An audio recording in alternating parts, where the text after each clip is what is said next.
Puji Tuhan, selamat pagi, salam sejahtera di dalam kasih Tuhan kita Yesus Kristus.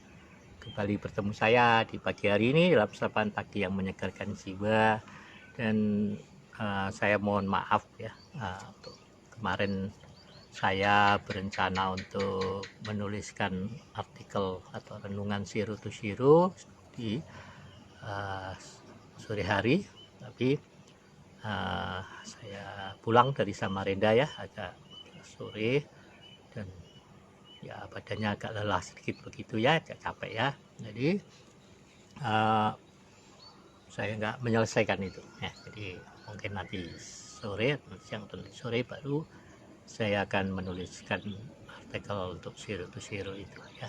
Mohon maaf Bapak Ibu Saudara yang mungkin menantikan ya kemarin.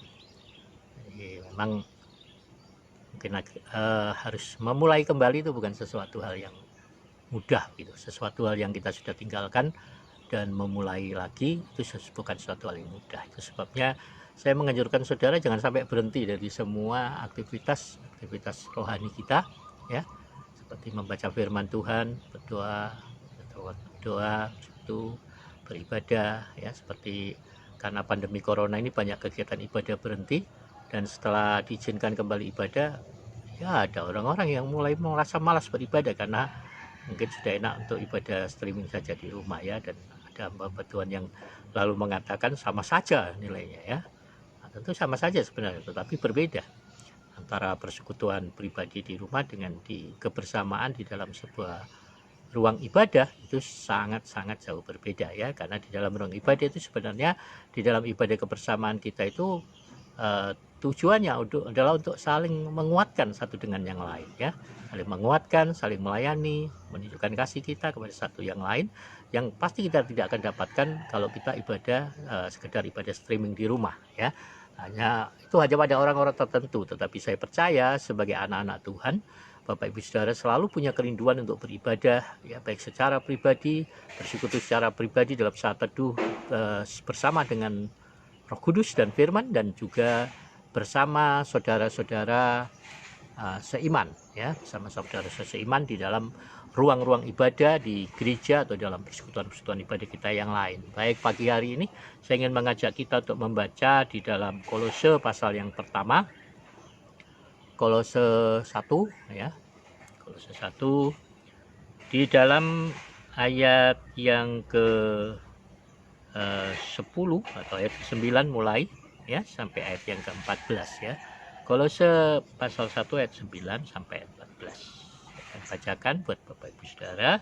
Sebab itu sejak waktu kami mendengarnya, kami tiada henti berdoa untuk kamu. Kami meminta supaya kamu menerima segala hikmat dan pengertian yang benar untuk mengetahui kehendak Tuhan dengan sempurna, sehingga hidupmu layak di hadapannya serta berkenan kepadanya dalam segala hal, dan kamu memberi buah dalam segala pekerjaan yang baik dan bertumbuh dalam pengetahuan yang benar tentang Allah, dan dikuatkan dengan segala kekuatan oleh kuasa kemuliaannya untuk menanggung segala sesuatu dengan tekun dan sabar, dan mengucap syukur dengan sukacita kepada Bapa yang melayakkan kamu untuk mendapat bagian dalam apa yang ditentukan untuk orang-orang kudus di dalam kerajaan terang.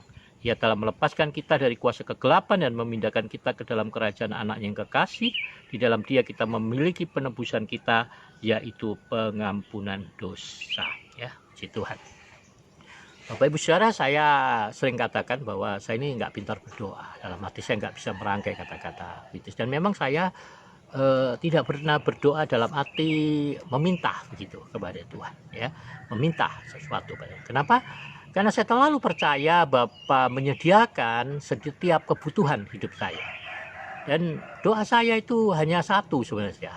Doa saya itu agar semua umat Tuhan, jemaat Tuhan, terutama jemaat Tuhan yang Tuhan percayakan di dalam hidup saya, untuk saya gembalakan, untuk saya layani, untuk saya ajar, termasuk Bapak Ibu Saudara, bertumbuh di dalam kasih karunia Tuhan, bertumbuh di dalam pengenalan akan Tuhan, bertumbuh di dalam kedewasaan karakter ya, bertumbuh untuk menjadi serupa dengan Tuhan kita Yesus Kristus.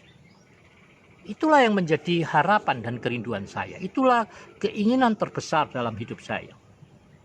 Saya selalu katakan, saya senang kalau jemaat itu diberkati dalam usaha, dalam pekerjaannya, ya, menjadi kaya, ya, secara materi.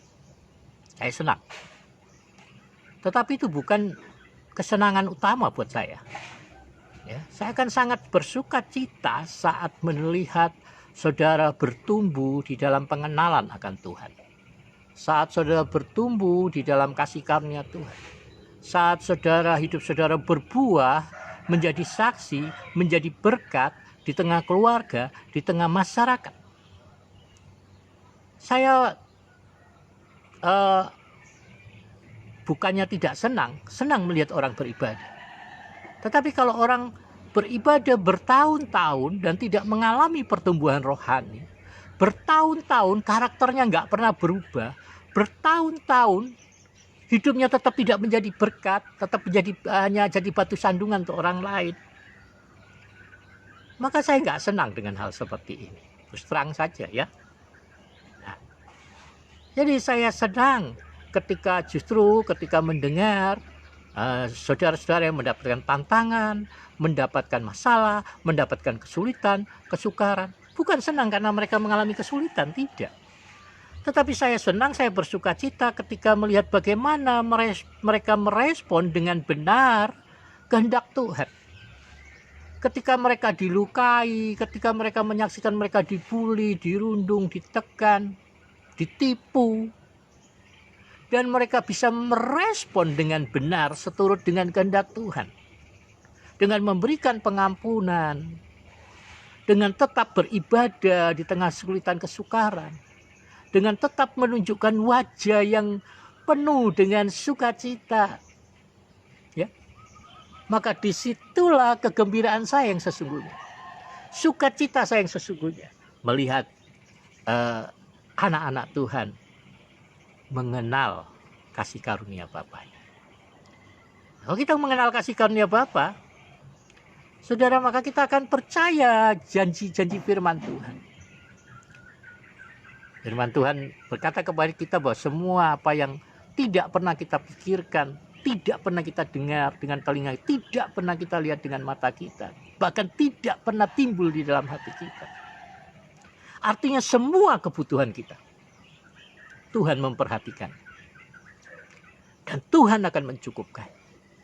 Ya. Jadi kalau mau berdoa minta sama Tuhan, ya silahkan. Sudah kadang-kadang itu hanya kebiasaan saja. Tapi saya terlalu percaya bahwa Tuhan menyediakan semua apa yang saya butuhkan.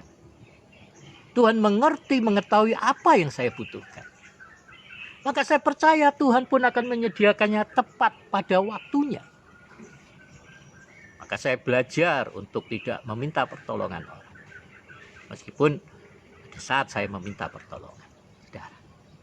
Jadi kalau saya meminta pertolongan seseorang, itu satu hal yang langka, saudara. Jadi kalau saya minta tolong kepada saudara, itu hari keberuntungan saudara. Tapi percayalah, saya akan berusaha untuk tidak, bukannya sombong, saudara, ya enggak. Tapi dalam hati saya belajar untuk berharap berserah sepenuhnya pada Tuhan. Dalam tahun-tahun yang lalu saya masih ada meminta pertolongan ketika saya kesulitan keuangan begitu. Tapi saya mulai terus belajar untuk percaya kepada Tuhan, untuk menyerahkan semua kepada kehendak Tuhan, untuk percaya bahwa Tuhan akan bertindak pada waktu. Ya. Tapi di tengah-tengah kesulitan kesukaran tentang keuangan pun, saya terus belajar juga untuk terus menabur, saudara. Belajar terus untuk memberi. Saya tidak akan membiarkan masalah kekurangan keuangan atau ada satu kebutuhan yang mendesak atau kebutuhan itu menghalangi saya untuk menabur, untuk tetap memperhatikan anak-anak asuh saya, untuk tetap memperhatikan hamba-hamba Tuhan, saudara. Saya belajar untuk terus melakukan. Dan seperti saya katakan kemarin, saat kita menyediakan diri kita menjadi saluran berkat kemurahan Tuhan, maka saluran itu akan terus lancar, saudara. Tapi kalau kita sendiri ada sampah-sampah yang menghambat saluran itu, sampah-sampah prasangka, ya kita itu seringkali merasa sekarang berbuat baik, zaman sekarang repot, orang nggak berterima kasih. Oh, itu udah berbuat baik, dia malah memanfaatkan kita. Ya, banyak orang memperingatkan saya, hati-hati loh Pak Bob, nanti dia memanfaatkan Pak Bob. Loh, saya tahu orang memanfaatkan saya, ya. Tapi saya tidak ngurusin itu. Saya berurusan sama Tuhan. Nah, karena firman Tuhan katakan kalau engkau memiutangi orang lemah, engkau memiutangi Tuhan. Orang yang tidak bayar utang itu orang lemah kan, begitu saudara ya. Tapi ya selalu mengingatkan orang yang lemah ini, ayo bayar utang. Jangan suka menunggak utang. Saudara, itu menghalangi berkat saudara sendiri. Kalau saudara nggak bayar utang, itu menutup berkat sendiri. Usahakan untuk membayar hutang-hutang saudara, meskipun dengan cara mencicilnya, saudara, ya. Supaya apa? Supaya berkat saudara tidak terhalang. Ya, jangan biasakan untuk berhutang. Ya, kita harus membiasakan diri ya. Nah, pelan-pelan berdoa, berusaha untuk bisa melunaskan hutang-hutang sehingga satu kali kita bebas tanpa hutang, saudara ya. Ada orang bilang, masa bisnis bisa tanpa utang? Oh bisa. Itu Jawa Pos itu memberikan Jawa Pos Award setiap tahun untuk pengusaha-pengusaha yang mau berusaha tanpa utang. Memang kalau tidak ada utang itu katanya sih kemajuannya kan sedikit, saudara ya. Tapi buat saya tentu kemajuan sedikit lebih berarti, lebih menyukakan hati kalau bebas dari utang. Kalau dari utang kepikiran terus itu, percaya tuh, tanya orang yang utang-utang, apalagi utang bank ya, saya kepikiran terus tiap hari, jungkir balik, kerja banting tulang untuk membayar bank, saudara ya. Tapi saudara, satu sisi kalau masih berutang apalagi sama bank ya bersyukur ya saudara ya, bersyukur saudara masih bisa bayar, bersyukur saudara kasih makan pegawai bank. Jadi saudara itu punya saham di bank, ngasih makan banyak orang ya pegawai bank, bersyukur ya. Tapi mari kita belajar. Nah itu seringkali prasangka menghambat kita untuk berbuat baik, saudara ya. Nah, saya tidak izinkan persangka itu. Saya sudah izinkan untuk bersangka ya, sudah ya. Kemudian yang kedua yang seringkali menjadi sampah yang menghambat saluran berkat kita, yaitu haus pujian, rasa terima kasih, rasa hormat, saudara. Nah ini kita harus berjaga-jaga dengan ini, saudara. Kenapa? Kan kita bicara ego kita, kesombongan kita, saudara. Kalau kita merasa direndahkan, kita berhenti berbuat baik. Nah, ya. Yang ketiga, kita juga sampah-sampah itu adalah, saudara, ya, merasa sayang sama uangnya. Nah, saya sendiri masih kurang, kebutuhan saya masih ada, masa saya harus tunggu dulu semua terpenuhi baru ya, atau tunggu nanti kaya baru kita akan memberkati, baru kita akan memberi. Beri, saudara, beri bahkan saat kita tidak memiliki apapun. Beri mulai dengan senyuman kita gitu ya, dengan tenaga kita. Doa-doa pun, saudara, kalau berdoa jangan minta-minta terus untuk kebutuhan diri sendiri. Belajarlah bahkan dalam doa untuk memberi, berdoa bersyafaat untuk orang-orang lain, untuk kebutuhan-kebutuhan orang lain. Saudara akan bersuka cita itu. Dan ingat itu firman Tuhan, apapun yang saudara tabur, saudara akan tuai. Jadi berdoa untuk kebutuhan orang lain. Kalau saudara menginginkan sesuatu, menginginkan kebutuhan saudara, ingatlah akan orang-orang lain yang membutuhkan sesuatu. Berdoalah untuk kebutuhan mereka. Ya. Saudara kepingin punya anak, belum ada anak, berdoa untuk mereka yang lagi bergumul untuk mendapatkan anak-anak. Nah, kita akan saling mendoakan satu dengan yang lain dalam setiap kebutuhan. Berdoalah untuk mereka, bersyafaatlah untuk mereka, berdoalah untuk keselamatan orang lain, berdoalah supaya orang lain diberkati. Ya. Itu hal yang ketiga. Hal yang keempat yang seringkali menjadi penghambat untuk kita memberi, saudara, ya, adalah ya, kita merasa bahwa itu sia-sia, percuma. Nah, ya, sudah nggak diperhatiin, orang nggak hormati, nanti orang malah memanfaatkan kita kalau kita tahu orang baik, ya kan? Nah, jangan sampai hal seperti itu menghambat saudara. Tidak ada yang sia-sia di hadapan Tuhan, ya. Tuhan memperhitungkannya. Ya. Apapun yang kita lakukan di dalam ketulusan hati, di dalam kita melakukan kehendak Tuhan, di dalam kita menyenangkan hati Tuhan, Tuhan memperhatikannya, Tuhan memperhitungkannya. Nah, kalau Tuhan yang memperhatikan dan memperhitungkannya, saudara, wah, kita itu tidak akan pernah rugi, sebab Tuhan itu tidak pernah memberi kurang, saudara. Tuhan selalu memberi lebih, ya. Nah, kalau saya berhitung-hitung dengan dalam hidup saya, dalam hidup keluarga, wah, Tuhan luar biasa memberkati kami, ya. Dalam kesehatan, wah, Coba kalau ke dokter tiap bulan, tiap minggu, wah berapa banyak duitnya ya, meskipun sekarang ada BPJS, ada kartu KIS ya.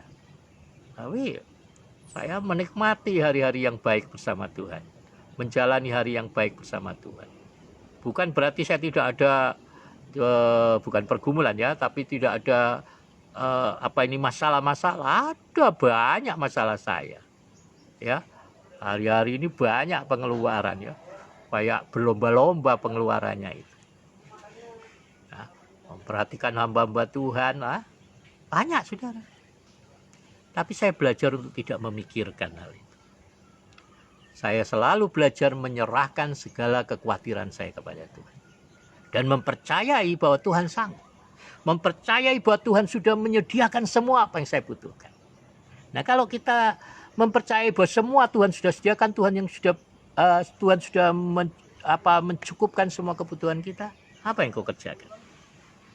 Mari kita hidup dengan rasa syukur. Mari kita jalani hari dengan rasa syukur. Mari kita bekerja dengan rasa syukur. Menjalani sepanjang hari dengan rasa syukur kepada Tuhan. Dan itu akan menyukakan hati Tuhan. Percayalah. Ya, saya sudah mengalaminya ya. Dan Tuhan akan membuka jalan. Dengan caranya. Dengan keajaibannya. Ya. Saya tidak pernah minta-minta di dalam setiap siaran saya atau artikel saya, lalu ada hamba Tuhan taruh nomor rekeningnya di atas di Facebooknya ya, nomor rekening sana, atau kalau sambil siaran saudara bisa menabur, bisa memberikan persembahan, lihat di bawah ini ya ada nomor rekening saya tidak melakukan, tapi saya melihat bagaimana cara Tuhan memelihara saya, bagaimana Tuhan membawa orang-orang baik dalam hidup saya. Tahu orang yang kenal Tuhan atau nggak kenal Tuhan. Kalau saya saksikan sama saudara, saya pernah 2 kali itu dapat persepuluhan dari orang muslim, dapat persepuluhan dari haji saudara. Ya meskipun sayangnya cuma 1 kali saudara, karena saya lupa bilang kepada Pak Hajinya kalau kasih perpuluhan itu tiap dapat. Tapi saya bersyukur sekali kepada Tuhan bahwa saya pernah mendapatkan sepersepuluhan dari Pak Haji saudara ya. Kenapa? Karena 1 kali dia membaca artikel Zero to Zero saya, lalu dia mem-WA saya nanyakan apa itu persepuluhan ya. Saya jelaskan, lalu tahu-tahu bulan depannya dia mem-WA saya, Pak Pendeta minta nomor rekening, saya mau kasih perpuluhan karena saya dapat proyek ini. Wah puji Tuhan saudara ya, cuman saya lupa jelaskan kalau itu terus. Tapi nggak apa-apa, puji Tuhan, itu satu tanda buat saya waktu itu ya, tanda bahwa begitu luar biasa Tuhan tahu kebutuhan kita, Tuhan tahu, Tuhan mengerti kebutuhan kita. Saya mengalami banyak hal saudara. Ada orang jauh-jauh dari Singapura datang, saya marahin saudara. Bukan dia dapat penghiburan, malah saya marahin waktu dia ngadu persoalannya. Tapi kemudian dia memberikan saya amplop isinya uang ya. Nah saudara tahu waktu itu saya punya kebutuhan untuk anak saya masuk kuliah, dan orang ini memberikan tepat seperti yang saya butuhkan. Jadi saya bilang, ibu itu jauh-jauh ke Singapura ke sini itu hanya untuk memberikan apa yang saya butuhkan ini ya, mengantar berkat Tuhan ini untuk saya. Itu luar biasa saudara. Jadi mari ya, jangan takut saudara, jangan hidup dalam ketakutan. Hidup dalam Yesus itu sangat merdeka ya. Mari kita menjadi berkat bagi sesama saudara, bertumbuh di dalam pengenalan akan Tuhan kita. Dan ingat, kunci pertumbuhan seperti yang selalu saya katakan, kunci pertumbuhan itu adalah merespon dengan benar kehendak Tuhan. Hal yang kedua adalah hidup untuk memberi, hidup untuk melayani, hidup untuk berbagi, hidup untuk menyerahkan nyawa sama seperti Yesus. Haleluya. Mari kita meneladani Kristus saudara ya. Mari kita meneladani Yesus. Saya bersyukur untuk orang-orang yang Tuhan tempatkan di sekeliling saya, terus mendukung pelayanan saya di dalam doa, di dalam keuangan, di dalam hal apapun. Tapi saya katakan, tujuan saya bukan untuk menjadi kaya, bukan. Tujuan saya melayani Tuhan bukan untuk mencari kehidupan, bukan. Ya, tapi tujuan hidup saya adalah untuk mempermuliakan Tuhan yang sudah memberikan kehidupan kepada saya, yang sudah memberkati kehidupan saya, saudara. Puji Tuhan. bersyukur sekali kepada Tuhan, ya. Tadi malam seorang hamba Tuhan muda yang saya lalu dimotivasi dia untuk melayani, memotivasi dia untuk merintis pelayanan meskipun tidak ada dukungan dari organisasi. Puji Tuhan sudah buka gereja di sana, di daerah perbatasan Kalimantan Timur, Kalimantan Utara, satu desa. Luar biasa, sedia kirim foto WA-nya, sedang membangun jalan, ke jalan gereja dibantu mungkin oleh perusahaan dengan alat berat, ya. Wah, ini luar biasa, saudara. Dan saya melihat hamba-hamba Tuhan muda ini yang terus saya dorong, saya motivasi untuk melayani tengah keterbatasan tanpa dukungan Bapak Juri, Bapak Mati Sapu, Saudara Velmer, ya, Saudara Widodo, Saudara Selip PK di Tara sana. Saya melihat, saudara, bagaimana tangan Tuhan menyertai mereka, ya, kemurahan Tuhan menyertai mereka. Jadi biarpun ada yang jemaatnya kelihatannya belum ada, gerejanya sudah berdiri. Dan masyarakat, pendeta-pendeta di sekitarnya heran, kenapa? Enggak pernah ngajukan proposal, enggak pernah ada bantuan, kok bisa bangun gereja, padahal jemaatnya enggak ada. Itulah kemurahan Tuhan. Dan saya terus memotivasi, mengajar mereka untuk menjadi berkat, untuk di tengah-tengah keterbatasan mereka boleh memberkati orang lain, melayani, saudara. Dan selalu saya tanamkan, enggak boleh egois. Nanti kalau sudah gereja berdiri, pikirkan untuk buka tempat lain, tapi bantu mereka, bantu hamba-hamba Tuhan muda, bantu adik-adikmu untuk mereka juga bisa melayani, merintis pelayanan, dan mendirikan gereja-gereja juga. Bantu mereka, saya bilang, ya, karena kita itu ada hidup untuk memberi, hidup untuk berbuat baik. Firman Tuhan katakan Allah menciptakan kita untuk berbuat baik, dan Tuhan mau kita hidup di dalam kebaikan itu. Artinya di dalam kebaikan berbuat baik dan menerima kebaikan-kebaikan Tuhan di dalam hidup kita. Situ kita lakukan itu, sudah.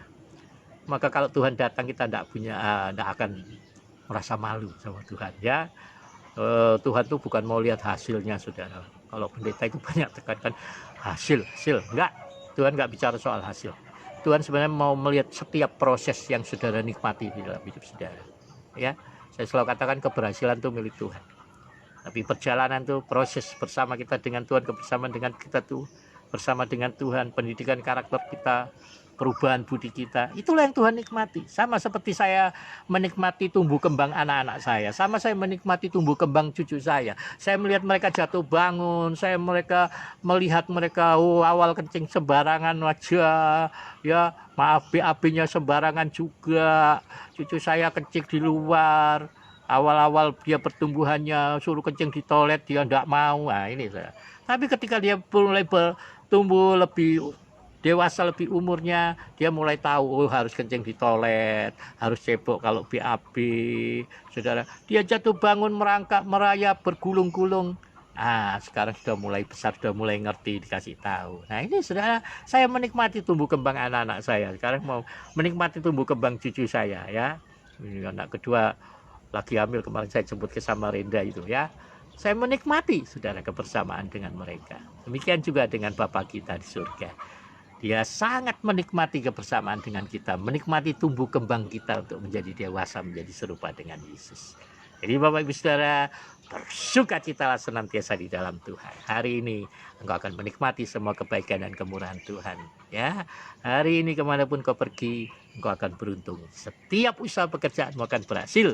Semua apa yang kau jamah akan menjadi berkat. Puji Tuhan, Tuhan memberkati kita semuanya. Selamat pagi, salam sejahtera, salam sehat, ya. Haleluya.